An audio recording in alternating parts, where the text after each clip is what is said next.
Software engineering के तीन main objective हैं. Number one, that we want to make the product on time, we want the product to be reliable, and we want the product to be complete. ठीक है.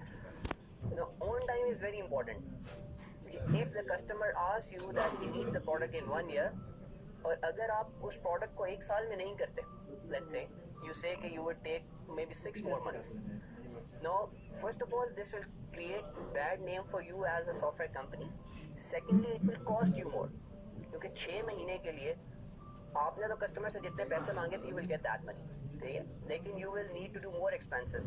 ठीक है. For example, you will need to hire more people to make that software. ठीक है. You will need to pay the utility bills. So you are incurring cost. You are basically the profit that you are gonna make.